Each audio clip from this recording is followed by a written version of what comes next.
Can you outline, please, the key factors motivating the Houthis to stand against Israel's aggression?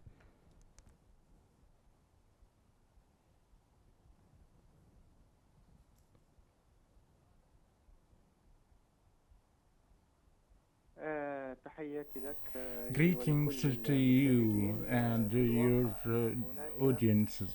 In fact, there are a number of factors and determined that make the Houthis to struggle before the US and Britain, as well as the Israeli airstrikes since more than 1 year. Firstly, is geographical dimensions are about more than 2,000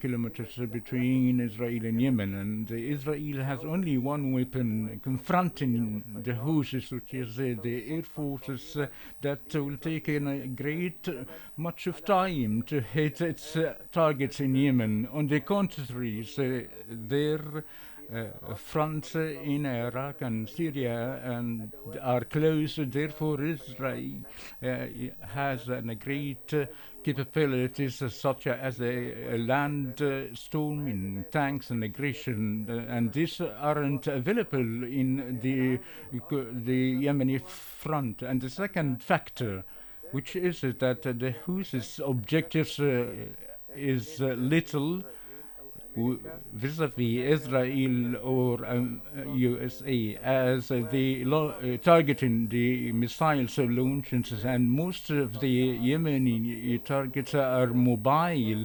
within the mountains. That is very hard to target in as they move. And the third factor, the Houthis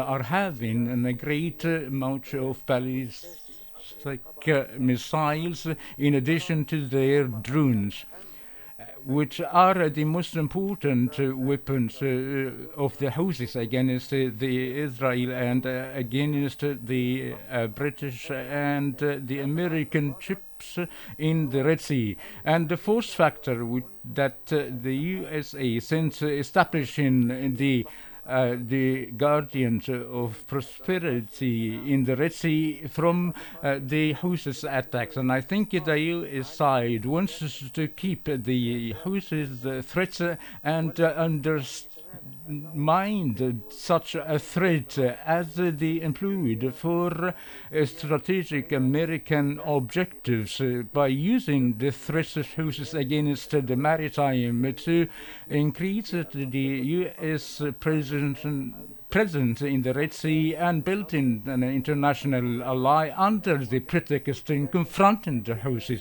But USA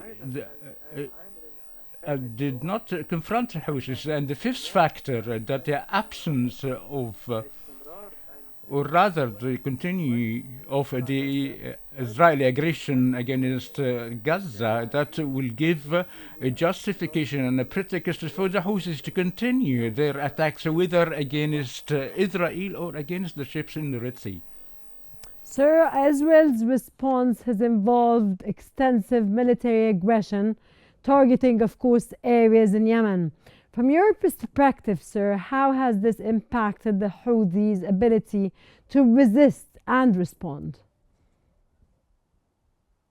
I think that the Israeli airstrikes repeatedly against the Houthis naturally affected but never completely eradicate the capability. The airstrikes targeted Al Hodeidah and the Sana'a airport.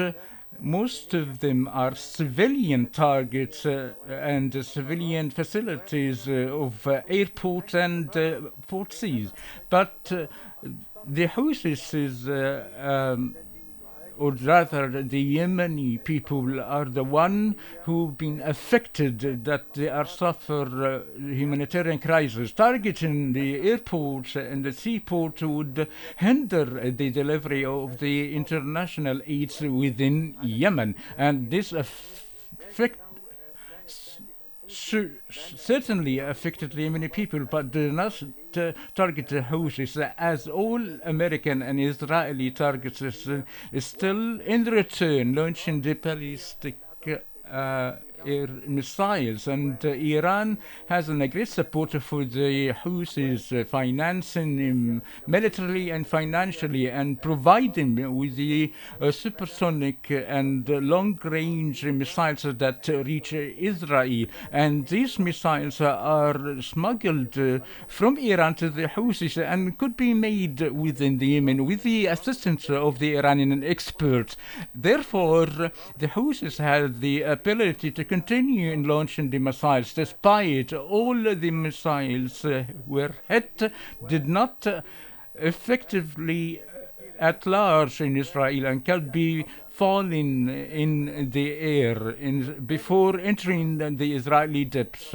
Therefore, the war is open. Israel do not wish to launch the war itself and is trying to mobilize internationally and wish to let other countries to be engaged, which they are affected by the trade through the ships, and of course this did not get a great response as America and Britain and some European countries, those they are hit houses with the assistance of Israel. But ultimately, at the end of this war will be lasting open, and America and Britain won't be able to eradicate the Houthis completely. And of course, this hit would undermine the capabilities of the Houthis, but not in the larger scale.